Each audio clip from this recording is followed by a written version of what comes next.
Bakit sa kanya? Nasa pangalan na, nasa mukha pa. Ganda ka? Ganda yarn.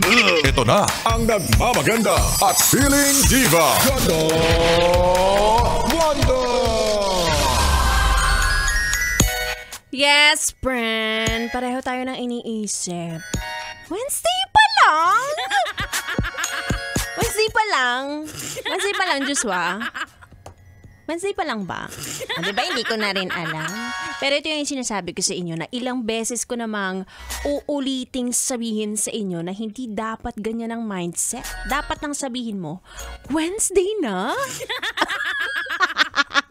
Diba? Narinig mo yung difference pag sinabing Wednesday pa lang sa Wednesday na. Ang daming alam naman! Ayan mga yes friend! Magandang gabi sa inyong lahat. It's me, it's a girl DJ Ganda Wanda. Kasama na hanggang alas 9 ng gabi. And yes, kalagitnaan na naman ng linggo mga yes friend, no? Ikaw ba, tatanungin kita, may maganda ka na bang nagawa ngayong linggong ito? Sabi ko na eh. Wala. Ito naman, madaling-madali ka mag-weekend pero wala ka namang magandang or mabuting ginawa ngayon. O kaya naman kasipag-sipag ngayong araw o nung mga nakaraang araw. Sino ka? Sasabihin mo sa akin, ay ganda, pumapasok naman ako sa opisina. Ang ginawa mo lang naman, chumismis. Overtime pa.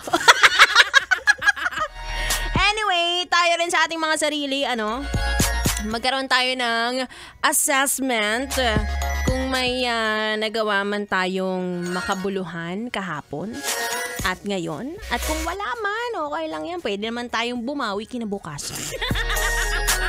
Kaya nga tayo natutulog, di ba? Para bumawi kinabukasan. Para kanino ka bumabangon?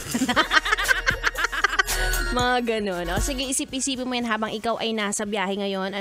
Habang traffic. At bago natin i-play ang susunod na kanta, babatiin lang namin ang aming technician na word passer. Di ikaw na. Ikaw na to, Engineer Andrew Asuncion. Wala in-announce ko para ilibre niya kami.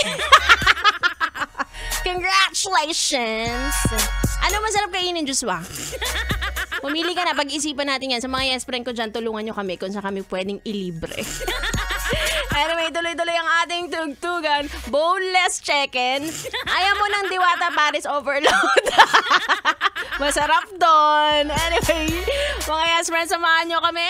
Dito lang sa 101.1 Yes FM.